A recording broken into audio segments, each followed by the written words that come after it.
Hello friends, welcome to ILA classes, the school of competitive exams. ಇವತ್ತಿನ ದಿನಾಂಕ 18 December 2021. ಈ ದಿನದ ಒಂದು ಕರೆಂಟ್ ಅಫೇರ್ಸ್ಗಳನ್ನು ನಾವು ಡಿಸ್ಕಸ್ ಮಾಡೋಣ. ಆರ್ಟಿಕಲ್ ಡಿಸ್ಕಷನ್ ಮಾಡೋದಕ್ಕಿಂತ ಮುಂಚೆ ILA ಈವ್ನಿಂಗ್ ಕ್ಲಾಸಸ್ ಬಗ್ಗೆ ಸ್ವಲ್ಪ ಇನ್ಫಾರ್ಮೇಶನ್. ಇದೇ ತಿಂಗಳ 20ನೇ ತಾರೀಕಿಂದ ಈವ್ನಿಂಗ್ ಕ್ಲಾಸಸ್ಗಳು ಸ್ಟಾರ್ಟ್ ಆಗ್ತಾ ಇದ್ದಾವೆ. ಈ ಕ್ಲಾಸಸ್ಗಳ ಟೈಮಿಂಗ್ ಏನಿದೆ ಸಂಜೆ 6 ಗಂಟೆಯಿಂದ 8 ಗಂಟೆವರೆಗೆ ಇರುತ್ತೆ. ಮತ್ತೆ ಕೋರ್ಸ್ ಫೀಸ್ ಅಂದ್ರೆ 3999. ಹೆಚ್ಚಿನ ಮಾಹಿತಿಗಾಗಿ ಈ ಕಾಂಟ್ಯಾಕ್ಟ್ ನಂಬರ್ ಅನ್ನ ಕಾಂಟ್ಯಾಕ್ಟ್ ಮಾಡಬಹುದು, ಅಥವಾ you can visit our office at Gattu square, Saptapur 8th cross, Dharwad. ಇನ್ನು ನಮ್ಮ PSI paper 2 test series start ಆಗಿದೆ. ಈ ಒಂದು ಆಫೀಸ್ಗೆ ಭೇಟಿ ನೀಡಿ ರಿಜಿಸ್ಟರ್ ಮಾಡಿಕೊಂಡು ಈ ಟೆಸ್ಟ್ ಸಿರೀಸ್ ಅನ್ನ ಜಾಯಿನ್ ಆಗಿ ಟೆಸ್ಟ್ ಗಳನ್ನ ಕೊಡಬಹುದು. ನಮ್ಮ ಇವತ್ತಿನ ಮೊದಲನೇ article WhatsApp digital payments Utsav ಇದರ ಬಗ್ಗೆ ಇದೆ. ದೇಶದಾದ್ಯಂತ 500 ಹಳ್ಳಿಗಳಲ್ಲಿ ಈ ವಾಟ್ಸ್ಆಪ್ ಡಿಜಿಟಲ್ ಪೇಮೆಂಟ್ ಉತ್ಸವವನ್ನು ಆಚರಣೆ ಮಾಡಲಾಗುತ್ತದೆ. ಇದನ್ನ ಸ್ಪಾನ್ಸರ್ ಮಾಡ್ತಾ ಇರೋರು ವಾಟ್ಸ್ಆಪ್ ಡಿಜಿಟಲ್ ಕಂಪನಿಯವರು. ಇದರ ಮುಖ್ಯ ಉದ್ದೇಶ ಏನು ಅಂತಂದ್ರೆ, to promote digital payments to empower individuals and businesses. ಹಳ್ಳಿಗಳಲ್ಲಿರುವ ಒಂದು ವೈಯಕ್ತಿಕವಾಗಿ ಆಗಿರ್ಬೋದು ಅಥವಾ ಒಂದು ವ್ಯಾವಹಾರಿಕವಾದಂಥ ಒಂದು ಡಿಜಿಟಲ್ ಪೇಮೆಂಟ್ಗಳ ಒಂದು ಪ್ರೋತ್ಸಾಹಕ್ಕಾಗಿ ಈ ಒಂದು ಉತ್ಸವವನ್ನು ಆಚರಿಸಲಾಗುತ್ತಿದೆ. ಮತ್ತು ಇದರ ಇನ್ನೊಂದು ಉದ್ದೇಶ ಅಂತಂತಂದರೆ ಫೈನಾನ್ಷಿಯಲ್ ಇನ್ಕ್ಲೂಷನ್, ಆರ್ಥಿಕ ಒಂದು ಸೇರ್ಪಡೆ.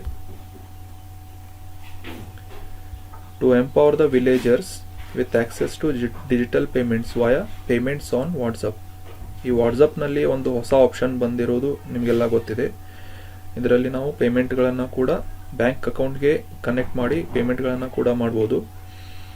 ಇದರಿಂದ ಈ ಹಳ್ಳಿಯ ಜನರ ಒಂದು ಸಬಲೀಕರಣ ಮಾಡಲು ಸಾಧ್ಯ ಆಗುತ್ತೆ, ಮತ್ತು ಅವರಿಗೆ ಈ ಒಂದು ಡಿಜಿಟಲ್ ಪೇಮೆಂಟ್ನ ಒಂದು ಅವಕಾಶವನ್ನು ಒದಗಿಸಿಕೊಡುವುದು ಇದರ ಮುಖ್ಯ ಉದ್ದೇಶ ಆಗಿದೆ.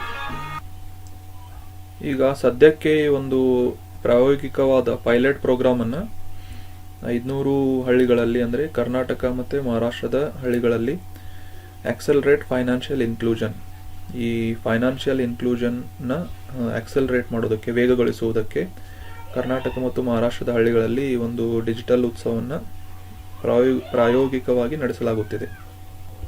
ಈ ಉತ್ಸವ ಏನಿದೆ, ಪೇಮೆಂಟ್ ಉತ್ಸವ, ಡಿಜಿಟಲ್ ಪೇಮೆಂಟ್ ಉತ್ಸವ, ಇದನ್ನು ಅಕ್ಟೋಬರ್ 15ರಿಂದ ಮಂಡ್ಯ ಡಿಸ್ಟಿಕ್ನ ಕ್ಯಾತನಹಳ್ಳಿ ಅನ್ನೋ ಒಂದು ವಿಲೇಜ್ನಿಂದ ಕರ್ನಾಟಕದಲ್ಲಿ ಇದರ ಒಂದು ಪ್ರಾರಂಭವನ್ನು ಮಾಡಲಾಗಿದೆ. ಈ ಡಿಜಿಟಲ್ ಆನ್ಲೈನ್ ಪೇಮೆಂಟ್ಗಳನ್ನು ಸೇಫ್ ಆಗಿ ಟ್ರಾನ್ಸಾಕ್ಷನ್ ಮಾಡೋದಕ್ಕೆ, ಮತ್ತು UPI ಯೂನಿಫೈಡ್ ಪೇಮೆಂಟ್ಸ್ ಇಂಟರ್ಫೇಸ್ ಅಂತ ಏನು ಕರಿತೇವೆ, ಅದರ ಸೈನ್ ಅಪ್ ಮಾಡೋದಕ್ಕೆ, ಅಕೌಂಟ್ಗಳನ್ನು ಓಪನ್ ಮಾಡೋದಕ್ಕೆ ಈ ಒಂದು ಕಾರ್ಯಕರ್ತರು ಗ್ರೌಂಡ್ ಲೆವೆಲ್ನಲ್ಲಿ ಈ ಒಂದು ಹಳ್ಳಿಗರಿಗೆ ಸಹಾಯವನ್ನು ಮಾಡ್ತಾ ಇದ್ದಾರೆ. ಇನ್ನು ಈ ವಾಟ್ಸಪ್ ಮೊಬೈಲ್ ಆ್ಯಪ್ ಇದರ ಬಗ್ಗೆ ತಿಳ್ಕೊಳ್ಳೋದಾದರೆ, it has been founded in 2009. 2009ರಲ್ಲಿ ಇದರ ಸ್ಥಾಪನೆ ಆಯಿತು. ಇದರ ಸದ್ಯದ CEO ವಿಲ್ ಕ್ಯಾಥ್ಕಾರ್ಟ್. ಇದರ ಮುಖ್ಯ ಕಚೇರಿ ಮೆನ್ಲೋ ಪಾರ್ಕ್, ಕ್ಯಾಲಿಫೋರ್ನಿಯಾದ ಮೆನ್ಲೋ ಪಾರ್ಕ್ನಲ್ಲಿದೆ. ಇದು ಯುನೈಟೆಡ್ ಸ್ಟೇಟ್ಸ್ ಆಫ್ ಅಮೇರಿಕಾದಲ್ಲಿ. ವಾಟ್ಸಪ್ ಅಕ್ವಿಸಿಷನ್ ಡೇಟ್, ಇದರ ಪೋಷಕ ಸಂಸ್ಥೆ ಈಗ ಕಂಪನಿ ಅಂತಂದರೆ ಫೇಸ್ಬುಕ್. ಇದು ಫೇಸ್ಬುಕ್ ಅಂಡರ್ ಬರುತ್ತೆ. ಇದನ್ನು ಒಂದು ಫೇಸ್ಬುಕ್ನಿಂದ ಅಕ್ವೈರ್ ಮಾಡಿರೋ ಡೇಟ್ ಅಂದರೆ 19th ಫೆಬ್ರವರಿ 2014. ಆಮೇಲೆ ವಾಟ್ಸಪ್ನ ಫೌಂಡರ್ ಅಂತಂದರೆ ಜಾನ್ ಕ್ವಾಮ್ ಮತ್ತು ಬ್ರಿಯಾನ್ ಆಕ್ಟನ್ ಅಂತ. So this was all about WhatsApp payment Utsav. ಇಲ್ಲಿ ಇದು ಹೆಡ್ಲೈನ್ ಮಿಸ್ಟೇಕ್ ಆಗಿದೆ. ಈಗ ನೆಕ್ಸ್ಟ್ ಆರ್ಟಿಕಲ್ಗೆ ಹೋಗೋಣ. ನಮ್ಮ next article Parker solar probe ಬಗ್ಗೆ ಇದೆ. ಇದು ಸೂರ್ಯನ ಹೊರವಲಯವನ್ನು, ಅಂದರೆ ಕರೋನಾ ಏರಿಯಾವನ್ನು ಒಂದು ಸಂಶೋಧನೆಗಾಗಿ, ಅದರ ಒಂದು ವೀಕ್ಷಣೆಗಾಗಿ ಈ ಪಾರ್ಕರ್ ಸೋಲಾರ್ ಪ್ರೋಬನ್ನು ನಾಸಾ ಉಡಾವಣೆ ಮಾಡಿತ್ತು. ಈ ಸೋಲಾರ್ ಪ್ರೋಬ್ ಏನಿದೆ, ಇದು ರೀಸೆಂಟಾಗಿ ನ್ಯೂಸ್ ಬಂದಿರೋ ಪ್ರಕಾರ ಸೂರ್ಯನ ಒಂದು ವಾತಾವರಣವನ್ನು ಪ್ರವೇಶಿಸಿದೆ ಅಂತ ನ್ಯೂಸ್ ಇದೆ. ಈ ಒಂದು ಸೋಲಾರ್ ಪ್ರೋಬ್ ಏನಿದೆ, ಇಲ್ಲಿವರೆಗೂ ಎಕ್ಸ್ಪ್ಲೋರ್ ಮಾಡದೇ ಇದ್ದ ಒಂದು ಸೂರ್ಯನ ಹೊರವಲಯ ಅಂತಂದರೆ ಕರೋನಾದ ಒಂದು ಅಟ್ಮಾಸ್ಫಿಯರನ್ನು ಪ್ರವೇಶಿಸಿದೆ ಅಂತ ನ್ಯೂಸ್ ಇದೆ. And it made its way through an extreme environment. ವಿಪರೀತವಾದ ಒಂದು ಎನ್ವೈರ್ಮೆಂಟ್ ಅಂದರೆ ದ ಟೆಂಪ್ರೇಚರ್ ಆಫ್ 200 ಮಿಲಿಯನ್ 2 ದಶಲಕ್ಷ ಡಿಗ್ರಿ ಫ್ಯಾರನ್ಹೀಟ್ನಷ್ಟು ಟೆಂಪ್ರೇಚರ್ ಇರುವಂಥ ಒಂದು ವಾತಾವರಣವನ್ನು ಈ ಒಂದು ಸೋಲಾರ್ ಪ್ರೋಬ್ ಏನಿದೆ, ಪಾರ್ಕರ್ ಸೋಲಾರ್ ಪ್ರೋಬ್ ಯಶಸ್ವಿಯಾಗಿ ಪ್ರವೇಶಿಸಿದೆ. ಇನ್ನು ಈ ಸನ್ಸ್ ಕರೋನಾ ಅಂತಂದರೆ ಅದರ ಹೊರವಲಯದ ಸೂರ್ಯನ ಒಂದು ಹೊರವಲಯದ ಬಗ್ಗೆ ತಿಳ್ಕೊಳ್ಳೋದಾದರೆ, ಇದು ಒಂದು ಸೂರ್ಯನ ಔಟರ್ ಮೋಸ್ಟ್ ಪಾರ್ಟ್ ಆಗಿದೆ, ಅತ್ಯಂತ ಹೊರವಲಯ ಆಗಿದ್ದು ಇದು ಅಷ್ಟು ಈಸಿಯಾಗಿ ಕಣ್ಣಿಗೆ ಕಾಣದೇ ಇರುವುದಕ್ಕೆ ಮುಖ್ಯ ಕಾರಣ ಅಂತಂದರೆ ದ ಬ್ರೈಟ್ ಸನ್ಲೈಟ್. ಸೂರ್ಯನ ಒಂದು ಬ್ರೈಟರ್ ಆದ ಒಂದು ಬೆಳಕಿನ ಕಾರಣದಿಂದಾಗಿ ಇದನ್ನು ವೀಕ್ಷಿಸುವುದು ಅಷ್ಟು ಸುಲಭವಾಗಿರುವುದಿಲ್ಲ. ಆದರೆ ವಿಶೇಷ ಉಪಕರಣಗಳ ಸಹಾಯದಿಂದ ಇದನ್ನು ವೀಕ್ಷಿಸಬಹುದು. ಮತ್ತು ಡ್ಯೂರಿಂಗ್ ದ ಸೋಲಾರ್ ಎಕ್ಲಿಪ್ಸ್ ಅಂದರೆ ಸೂರ್ಯಗ್ರಹಣವಾಗುವ ಒಂದು ಸಮಯದಲ್ಲಿ ಈ ಕರೋನಾ ವಲಯವನ್ನು ನಾವು ವೀಕ್ಷಿಸಬಹುದು. ಇನ್ನು ಈ ಪ್ರಾಜೆಕ್ಟ್ ಪಾರ್ಕರ್ ಸೋಲಾರ್ ಪ್ರೋಬ್ ಬಗ್ಗೆ ತಿಳ್ಕೊಳ್ಳೋದಾದರೆ, ಇದನ್ನು 2018ರಲ್ಲಿ ಸ್ಪೇಸ್ ಕ್ರಾಫ್ಟ್ನಿಂದ ಲಾಂಚ್ ಮಾಡಲಾಗಿತ್ತು. The reason is to explore the mysteries of sun by travelling closer to it. ಸೂರ್ಯನ ಅತಿ ಸಮೀಪದಿಂದ ಸೂರ್ಯನನ್ನು ಅಬ್ಸರ್ವ್ ಮಾಡಿ ಅದರ ರಹಸ್ಯಗಳನ್ನು ತಿಳಿದುಕೊಳ್ಳುವುದು ಇದರ ಮುಖ್ಯ ಉದ್ದೇಶ ಆಗಿತ್ತು. ಮತ್ತು ಒಂದು ಪುನರಾವರ್ತಿತ ಒಂದು ಈ ಸೂರ್ಯನನ್ನು ಸುತ್ತುವರಿಯುವುದರಿಂದ ಅತಿ ಸಮೀಪದಿಂದ ಸೂರ್ಯನನ್ನು ಅಬ್ಸರ್ವ್ ಮಾಡೋದಕ್ಕೆ ಈ ಒಂದು ಸೋಲಾರ್ ಪ್ರೋಬ್ ಏನಿದೆ ಸಹಾಯ ಮಾಡುತ್ತೆ.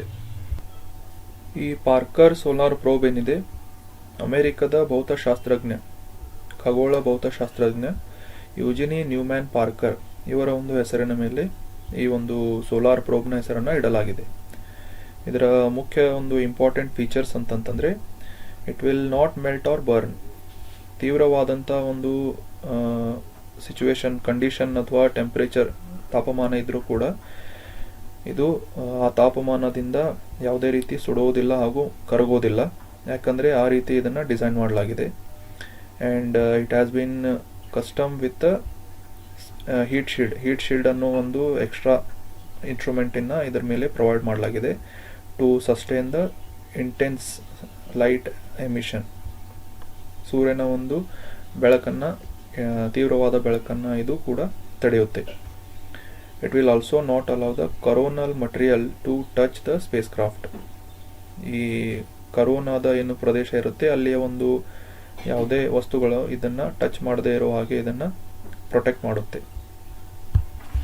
ಇನ್ನು ಈ ಪಾರ್ಕರ್ ಸೋಲಾರ್ ಪ್ರೋಬ್ನ ಒಂದು ಸಿಗ್ನಿಫಿಕೆನ್ಸ್ ಅಥವಾ ಪ್ರಾಮುಖ್ಯತೆ ಏನು ಅಂತಂತಂದರೆ, ಭೂಮಿಯ ಒಂದು ಬಾಹ್ಯಾಕಾಶದಲ್ಲಿರುವ ಯಾವುದೇ ಒಂದು ಬದಲಾವಣೆಗಳನ್ನು ಅರ್ಥ ಮಾಡಿಕೊಳ್ಳುವುದಕ್ಕೆ ಈ ವಿಜ್ಞಾನಿಗಳಿಗೆ ಈ ಒಂದು ಪಾರ್ಕರ್ ಸೋಲಾರ್ ಪ್ರೋಬ್ ಏನಿದೆ ಸಹಾಯ ಮಾಡುತ್ತದೆ. ನಿನ್ನೆ ನಾವು ಅಂತಾರಾಷ್ಟ್ರೀಯ ಚಹಾದ ದಿನದ ಬಗ್ಗೆ ಒಂದು ಡಿಸ್ಕಷನ್ ಮಾಡಿದ್ದೀವಿ.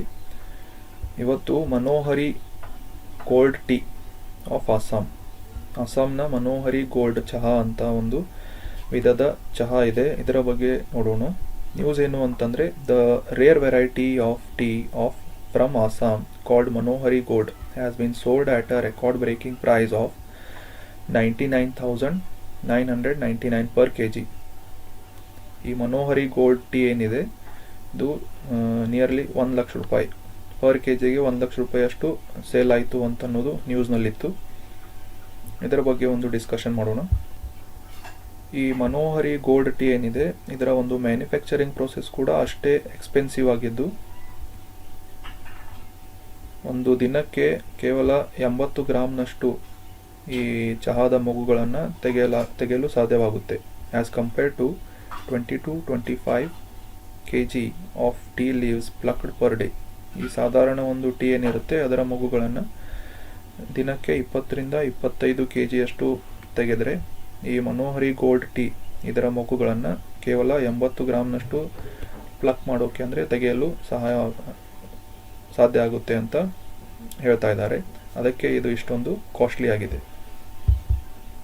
ಮತ್ತು ಈ ಚಹಾದ ಮೊಗ್ಗುಗಳು ಅದನ್ನು ಕಟ್ ಮಾಡಬೇಕು ಅಂತಂದರೆ ಅದಕ್ಕೆ ಕೂಡ ಒಂದು ಸ್ಪೆಷಲ್ ವಿಧವನ್ನು ಫಾಲೋ ಮಾಡಬೇಕಾಗುತ್ತೆ. ಏನಂದರೆ ಆ ಮೊಗ್ಗುಗಳನ್ನು ಕೀಳಬೇಕು ಅಂತಂದರೆ ಇದು ಸೂರ್ಯೋದಯಕ್ಕಿಂತ ಅಂದರೆ ಸೂರ್ಯದ ಕಿರಣಗಳು ಮುಟ್ಟುವುದಕ್ಕಿಂತ ಮುಂಚೆ ಅಂದರೆ 4ರಿಂದ 6 ಗಂಟೆಯ ಒಳಗೆ, ಮುಂಚೆನೇ 4ರಿಂದ 6 ಒಳಗೆ ಅಷ್ಟೇ ಇದನ್ನು ಕೀಳಲು ಸಾಧ್ಯವಾಗುತ್ತೆ. ಮತ್ತು ಇದರ ಈ ಒಂದು ಚಹಾದ ಎಲೆಗಳೇನಿರ್ತವೆ, ಈ ಎಲೆಗಳನ್ನು ಅದರ ಒಂದು ಮೊಗ್ಗಿನ ಜೊತೆಯೇ ಕೀಳಬೇಕಾಗುತ್ತೆ. ಇದರ ಒಂದು ಕಲರ್ ಏನಿದೆ ಲೈಟ್ ಬೀಚ್ ಕಲರ್ ಇರುತ್ತೆ, ಅಂದರೆ ಒಂದು ಉಣ್ಣೆಯ ಒಂದು ಲೈಟ್ ಕ್ರೀಮ್ ಕಲರ್ ಅಂತ ಕರಿಬೋದು ನಾವು. ಇನ್ನು ಈ ಚಹಾದ ಒಂದು ಬೆನಿಫಿಟ್ಸ್ಗಳೇನು ಅಂತಂದರೆ it is famous for it's special aroma. ಇದರ ಒಂದು ವಿಶೇಷವಾದ ಪರಿಮಳಕ್ಕೆ ಇದು ಹೆಸರುವಾಸಿಯಾಗಿದೆ. ಮತ್ತು ಇದರ ಒಂದು ಆ್ಯಂಟಿ ಆಕ್ಸಿಡೆಂಟ್ ಗುಣಗಳಿಂದ ಕೂಡ ಈ ಚಹಾ ಸಾಕಷ್ಟು ಪಾಪ್ಯುಲರ್ ಆಗಿದೆ. Apart from this they contain bioactive compounds that help in controlling the effects of ageing and obesity.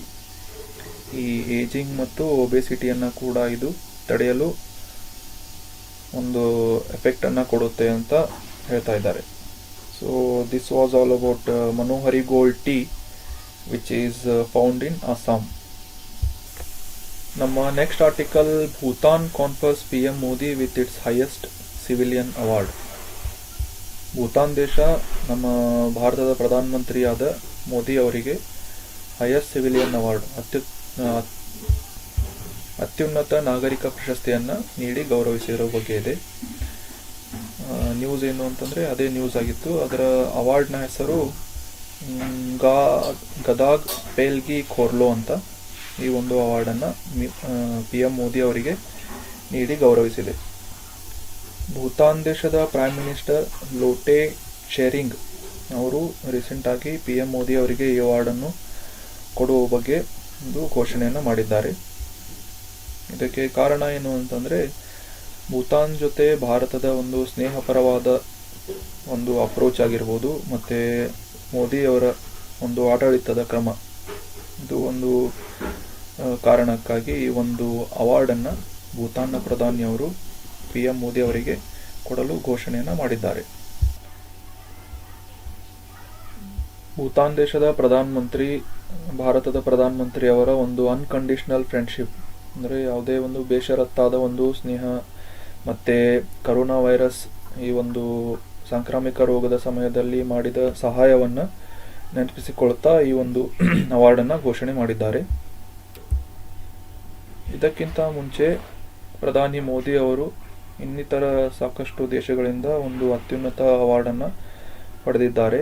ಅವು ಯಾವಂದರೆ Afghanistan, Saudi Arabia, United Arab Emirates, Russia, Maldives, Palestine, Bahrain ಇನ್ನು ಮುಂತಾದ ದೇಶಗಳಿಂದ ಅತ್ಯುನ್ನತ ಒಂದು ಅವಾರ್ಡನ್ನು ಪಡೆದಿದ್ದಾರೆ. The list of international awards received by Narendra Modi ಅವರಿಗೆ ಸಾಕಷ್ಟು ಅತ್ಯುನ್ನತ ಅವಾರ್ಡ್ಗಳನ್ನು, ಅಂತಾರಾಷ್ಟ್ರೀಯ ಅವಾರ್ಡ್ಗಳನ್ನು ಕೊಟ್ಟಿದ್ದಾರೆ. ಅವುಗಳ ಒಂದು ಲಿಸ್ಟನ್ನು ನೋಡಿಬಿಡೋಣ. The order of Abdul Aziz Al Saud, ಇದು ಸೌದಿ ಅರೇಬಿಯಾದು. ಅದಾದ್ಮೇಲೆ ಅಫ್ಘಾನಿಸ್ತಾನದ the state order of Ghazi Amir Amanullah Khan. ಆಮೇಲೆ ಪ್ಯಾಲೆಸ್ತೈನ್ ದೇಶದ grand collar of state of Palestine award. UAE ದೇಶದ order of Zayed award. Russia ದೇಶದ order of Saint Andrew award. Maldive ದೇಶದ order of distinguished rule of Nishan Izzuddeen award. ಮತ್ತು United Nation environment programme UNEP ಅಂತ ಏನು ಕರಿತೀವಿ, ಅದರಿಂದ champions of the earth award. Bill and Melinda Gates ಅವರ ಒಂದು ಫೌಂಡೇಶನ್ ಇದೆ, ಇವರಿಂದ ಗ್ಲೋಬಲ್ ಗೋಲ್ ಕೀಪರ್ ಅವಾರ್ಡನ್ನು ಪ್ರಧಾನಿ ಮೋದಿಯವರು ಪಡೆದಿದ್ದಾರೆ. ಇನ್ನು ಕಾಂಪಿಟೇಟಿವ್ ಎಕ್ಸಾಮ್ಗಳಿಗೆ ಹೆಲ್ಪ್ ಆಗುವ ಹಾಗೆ ಮತ್ತು ಇನ್ಫಾರ್ಮೇಷನ್ ಅಂತಂದರೆ ಭೂತಾನ್ ದೇಶದ ಬಗ್ಗೆ ಇದೆ. ಭೂತಾನ್ ಕ್ಯಾಪಿಟಲ್ ರಾಜಧಾನಿ ಥಿಂಪು. Bhutan prime minister Lotay Tshering. ಭೂತಾನ್ನ ಕರೆನ್ಸಿ ಭೂತಾನೀಸ್ ಗುಲ್ಟ್ರುಮ್. ನಮ್ಮ ನೆಕ್ಸ್ಟ್ ಆರ್ಟಿಕಲ್ ಪ್ರಧಾನ ಮಂತ್ರಿ ಕೃಷಿ ಸಿಂಚಾಯಿ ಯೋಜನೆ ಬಗ್ಗೆ ಇದೆ. ನ್ಯೂಸ್ ಏನು ಅಂತಂದರೆ ನಮ್ಮ ಕೇಂದ್ರ ಸಚಿವಾಲಯ ಈ ಒಂದು ಪ್ರಧಾನ ಮಂತ್ರಿ ಕೃಷಿ ಸಿಂಚಾಯಿ ಯೋಜನೆಯ 2021ರಿಂದ 2026ರವರೆಗೆ ಅನುಷ್ಠಾನ ಮಾಡಬೇಕು ಅಂತ ಅಪ್ರೂವಲ್ ನೀಡಿದೆ. ಈ ಒಂದು ಯೋಜನೆ ಬಗ್ಗೆ ತಿಳ್ಕೊಳ್ಳೋದಾದರೆ it has been launched in 2015 2015ರಲ್ಲಿ ಈ ಒಂದು ಪ್ರಧಾನ ಮಂತ್ರಿ ಕೃಷಿ ಸಿಂಚಾಯಿ ಯೋಜನೆಯ ಒಂದು ಲಾಂಚ್ ಮಾಡಲಾಗಿತ್ತು. ಆ್ಯಂಡ್ ಇದು ಒಂದು ಸೆಂಟ್ರಲಿ ಸ್ಪಾನ್ಸರ್ಡ್ ಸ್ಕೀಮ್. ಅಂದರೆ ಸ್ಕೀಮ್ಗಳಲ್ಲಿ ಎರಡು ವಿಧ ಇರುತ್ತೆ, ಒಂದು ಸೆಂಟ್ರಲಿ ಸ್ಪಾನ್ಸರ್ಡ್ ಮತ್ತು ಇನ್ನೊಂದು ಸೆಂಟ್ರಲ್ ಸೆಕ್ಟರ್ ಸ್ಕೀಮ್. ಈ ಸೆಂಟ್ರಲಿ ಸ್ಪಾನ್ಸರ್ಡ್ ಸ್ಕೀಮ್ನಲ್ಲಿ ರಾಜ್ಯ ಸರ್ಕಾರ ಮತ್ತು ಕೇಂದ್ರ ಸರ್ಕಾರದ ನಡುವೆ ಒಂದು ಫಂಡಿಂಗ್ನಲ್ಲಿ ಶೇರಿಂಗ್ ಆಗುತ್ತೆ, ಅದರ ಅನುಷ್ಠಾನದಲ್ಲಿ ಶೇರಿಂಗ್ ಆಗುತ್ತೆ. ಫಾರ್ ಎಕ್ಸಾಂಪಲ್, ಈ ಒಂದು ಪ್ರಧಾನಮಂತ್ರಿ ಕೃಷಿ ಸಿಂಚಾಯಿ ಯೋಜನೆ ಏನಿದೆ, ಇದನ್ನು ಇಂಪ್ಲಿಮೆಂಟ್ ಮಾಡೋದಕ್ಕೆ ಈಶಾನ್ಯ ರಾಜ್ಯಗಳೇನಿದ್ದಾವೆ ಅವು 90% ಶೇರ್ ಫಂಡಿಂಗ್ನಲ್ಲಿ ಶೇರ್ ಏನಿರುತ್ತೆ ಅದು ಕೇಂದ್ರ ಸರ್ಕಾರದ್ದು ಮತ್ತು 10% ಶೇರ್ ರಾಜ್ಯ ಸರ್ಕಾರದ್ದಾಗಿದ್ದು, ಇತರ ರಾಜ್ಯಗಳಲ್ಲಿ 75% ಕೇಂದ್ರ ಸರ್ಕಾರ ಮತ್ತು 25% ಫಂಡಿಂಗ್ಸ್ ಏನಿರುತ್ತೆ ಅದನ್ನು ರಾಜ್ಯ ಸರ್ಕಾರ ಕೊಡಬೇಕಾಗುತ್ತೆ. ಇದು ಸೆಂಟ್ರಲಿ ಸ್ಪಾನ್ಸರ್ಡ್ ಸ್ಕೀಮ್ ಆಗಿದ್ದರೆ, ಸೆಂಟ್ರಲ್ ಸೆಕ್ಟರ್ ಸ್ಕೀಮ್ ಅಂತ ಬರುತ್ತೆ ಇನ್ನೊಂದು. ಅದರಲ್ಲಿ 100% ಫಂಡಿಂಗ್ಸ್ ಮತ್ತು ಇಂಪ್ಲಿಮೆಂಟೇಷನ್ ಏನಿರುತ್ತೆ ಅದು ಸೆಂಟ್ರಲಿ ಅಂದರೆ ಸೆಂಟ್ರಲಿ ಇಂಪ್ಲಿಮೆಂಟೆಡ್ ಸ್ಕೀಮ್ ಆಗಿರುತ್ತೆ. ಮತ್ತು ಈ ಒಂದು ಪ್ರಧಾನ ಮಂತ್ರಿ ಕೃಷಿ ಸಿಂಚಾಯಿ ಯೋಜನೆಯ ಒಂದು ಮುಖ್ಯ ಆಬ್ಜೆಕ್ಟಿವ್ ಅಂತಂದರೆ to achieve convergence of investments in irrigation at the field level. ಒಂದು ಫೀಲ್ಡ್ ಲೆವೆಲ್ನಲ್ಲಿ ಈ ನೀರಾವರಿಯ ಒಂದು ಸೌಲಭ್ಯವನ್ನು ಒದಗಿಸಿ ಅದರ ಬಗ್ಗೆ ಜಾಸ್ತಿ ಇನ್ವೆಸ್ಟ್ಮೆಂಟ್ಗಳನ್ನು ಮಾಡುವುದು ಇದರ ಮುಖ್ಯ ಉದ್ದೇಶ ಆಗಿದೆ. ಮತ್ತು ಈ ನೀರಾವರಿಯ ಸಹಾಯದಿಂದ ಒಂದು ಸಾಗುವಳಿಯ ಆಗುವ ಒಂದು ಭೂಮಿ ಏನಿದೆ ಅದನ್ನು ಜಾಸ್ತಿ ಮಾಡುವುದು ಇದರ ಒಂದು ಉದ್ದೇಶ ಆಗಿದ್ದು, ಈ ನೀರಿನ ಒಂದು ವೇಸ್ಟನ್ನು ದುರುಪಯೋಗವನ್ನು ತಡೆಗಟ್ಟಿ ನೀರಿನ ವಾಟರ್ ಯೂಸ್ ಎಫಿಷಿಯನ್ಸಿ, ನೀರಿನ ದಕ್ಷತೆಯನ್ನು ಜಾಸ್ತಿ ಮಾಡುವುದು. And to enhance the adoption of precision irrigation and other water saving technology. ಒಂದು ತಂತ್ರಜ್ಞಾನಗಳ ಸಹಾಯದಿಂದ ನಿಖರವಾದ ಒಂದು ನೀರಾವರಿಯ ಪದ್ಧತಿಯನ್ನು ಮತ್ತು ನೀರನ್ನು ಸಂರಕ್ಷಿಸುವ ಒಂದು ತಂತ್ರಜ್ಞಾನವನ್ನು ಅಡಾಪ್ಟ್ ಮಾಡುವುದು ಇದರ ಮುಖ್ಯ ಉದ್ದೇಶ ಆಗಿದೆ. ಇನ್ 2020 the Ministry of Jal Shakti launched a mobile application for geotagging of the components of projects under Pradhan Mantri ಕೃಷಿ ಸಿಂಚಾಯಿ ಯೋಜನಾ. ಈ ಒಂದು ಜಲಶಕ್ತಿ ಮಂತ್ರಾಲಯ ಏನಿದೆ ಸಚಿವಾಲಯ 2020ರಲ್ಲಿ ಒಂದು ಆ್ಯಪನ್ನು ಕೂಡ ಲಾಂಚ್ ಮಾಡಿದೆ. ಇದರ ಒಂದು ಕಂಪೋನೆಂಟ್ಸ್ಗಳು ಏನು ಅಂತಂದರೆ to accelerate irrigation benefits program. First component ಈ ಒಂದು ನೀರಾವರಿಯ ಸೌಲಭ್ಯವನ್ನು ವೇಗಗೊಳಿಸುವುದು. It aims to financial support to irrigation ಪ್ರಾಜೆಕ್ಟ್ಗಳಿಗೆ ಒಂದು ಆರ್ಥಿಕವಾದ ಒಂದು ಸಹಾಯವನ್ನು ನೀಡೋದು. The inclusion criteria have been relaxed for projects under tribal and draft prone area. ಈ ಒಂದು ಫೈನಾನ್ಷಿಯಲ್ ಸಪೋರ್ಟ್ ಏನಿರುತ್ತೆ ಈ ಟ್ರೈಬಲ್ ಏರಿಯಾಗಳಲ್ಲಿ ಮತ್ತು ಬರಪೀಡಿತ ಏರಿಯಾಗಳಲ್ಲಿ ಈ ಒಂದು ಫೈನಾನ್ಷಿಯಲ್ ಸಪೋರ್ಟನ್ನು ಜಾಸ್ತಿ ಮಾಡಲಾಗಿದೆ. ಇನ್ನು ಇದರ ನೆಕ್ಸ್ಟ್ ಕಂಪೋನೆಂಟ್ ಅಂದರೆ ಹರ್ ಖೇತ್ ಕೋ ಪಾನಿ ಅಂತ. ನಿಶ್ಚಿತವಾದ ಒಂದು ನೀರಾವರಿಯ ಸೌಲಭ್ಯವನ್ನು ಒದಗಿಸಿ ಸಾಗುವಳಿ ಭೂಮಿಯನ್ನು ಜಾಸ್ತಿ ಮಾಡುವುದು ಇದರ ಒಂದು ಉದ್ದೇಶ. And surface minor irrigation and repair, renovation and restoration of water bodies components are targeted to provide irrigation. ಇಲ್ಲಿ ಸಣ್ಣ ನೀರಾವರಿಗೆ ಬೇಕಾಗುವಂಥ ಒಂದು ಕೆರೆ ಕಟ್ಟೆಗಳ ಒಂದು ರಿಪೇರಿ ಮಾಡುವುದಾಗಿರ್ಬೋದು, ಪುನರ್ ನಿರ್ಮಾಣ ಮಾಡುವುದಾಗಿರ್ಬೋದು, ಈ ಒಂದು ಕಾರ್ಯಗಳನ್ನು ಕೈಗೊಂಡು ನೀರಾವರಿಯನ್ನು ಪ್ರೊವೈಡ್ ಮಾಡುವುದು ಇದರ ಮತ್ತೊಂದು ಉದ್ದೇಶ. ಈಗಲೇ ಹೇಳಿದ ಹಾಗೆ ವಾಟರ್ ಬಾಡೀಸ್ಗಳು, ಕೆರೆ ಕಟ್ಟೆಗಳು ಏನಿರುತ್ತೆ ಅವುಗಳ ಒಂದು ಪುನರ್ ನಿರ್ಮಾಣಕ್ಕಾಗಿ ಕೇಂದ್ರದ ಒಂದು ಸಹಾಯವನ್ನು 25%ನಿಂದ 60%ವರೆಗೆ ಈ ಸಾಮಾನ್ಯ ಏರಿಯಾಗಳಲ್ಲಿ ಹೆಚ್ಚಿಸುವುದು.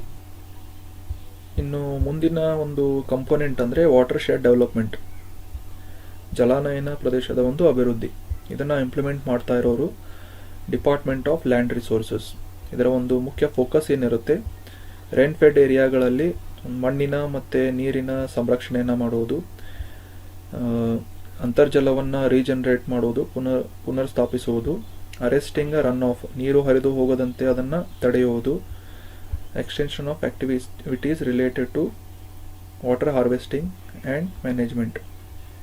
ನೀರಿನ ಕೊಯ್ಲು ಮಾಡುವುದು ಮತ್ತು ನಿರ್ವಹಣೆಯನ್ನು ಮಾಡುವುದರ ಕೆಲವೊಂದು ಆ್ಯಕ್ಟಿವಿಟೀಸ್ಗಳನ್ನು ಜಾಸ್ತಿ ಮಾಡುವುದು, ಮತ್ತು ಸ್ಪ್ರಿಂಗ್ ಶೆಡ್ಗಳನ್ನು ಡೆವಲಪ್ ಮಾಡುವುದು ಮಾಡುವುದಕ್ಕೆ ಸ್ಪೆಷಲ್ ಪ್ರೊವಿಷನ್ ಅನ್ನು ನೀಡಲಾಗಿದೆ. ಮತ್ತು ಮುಂದಿನ ಕಂಪೋನೆಂಟ್ ಅಂದರೆ ಪರ್ ಡ್ರಾಪ್ ಮೋರ್ ಕ್ರಾಪ್ ಅಂತ, ಅಂದರೆ ಪ್ರತಿ ಹನಿಗೆ ಹೆಚ್ಚು ಬೆಳೆ ಬರುವಂತೆ ಮಾಡಲು, ಅಂದರೆ ನೀರಿನ ಸಂರಕ್ಷಣೆ ಕೂಡ ಆಗಿರಬೇಕು ಮತ್ತು ಬೆಳೆಯೂ ಜಾಸ್ತಿ ಬಂದಿರಬೇಕು, ಇದೇ ಇದರ ಉದ್ದೇಶ. ಇದನ್ನು ಅನುಷ್ಠಾನಕ್ಕೆ ತರುತ್ತಿರುವವರು department of agriculture and farmers welfare. ಮತ್ತು ಇದಕ್ಕೆ ಫಂಡಿಂಗನ್ನು ಮೈಕ್ರೋ ಇರಿಗೇಷನ್ ಫಂಡ್ನ ಅಡಿಯಲ್ಲಿ ನಾಬಾರ್ಡ್ ಮತ್ತು ಪ್ರಧಾನ ಮಂತ್ರಿ ಕೃಷಿ ಸಿಂಚಾಯಿ ಯೋಜನಾ, ಈ ಒಂದು ಯೋಜನೆ ಅಥವಾ ನಾಬಾರ್ಡ್ನ ಒಂದು ಫಂಡಿಂಗ್ನಲ್ಲಿ ಇದಕ್ಕೆ ಆರ್ಥಿಕ ಸಹಾಯವನ್ನು ನೀಡಲಾಗುತ್ತಿದೆ. So this was about Pradhan Mantri ಕೃಷಿ ಸಿಂಚಾಯಿ ಯೋಜನಾ. So that was all about today's discussion friends. ಈ ಒಂದು ಡಿಸ್ಕಷನ್ಗಳ ಒಂದು PDF ಅನ್ನು ನಮ್ಮ ಟೆಲಿಗ್ರಾಮ್ ಚಾನಲ್ ಜಾಯ್ನ್ ಆಗುವ ಮೂಲಕ ಡೌನ್ಲೋಡ್ ಮಾಡ್ಕೋಬೋದು. Thank you so much for joining the discussion.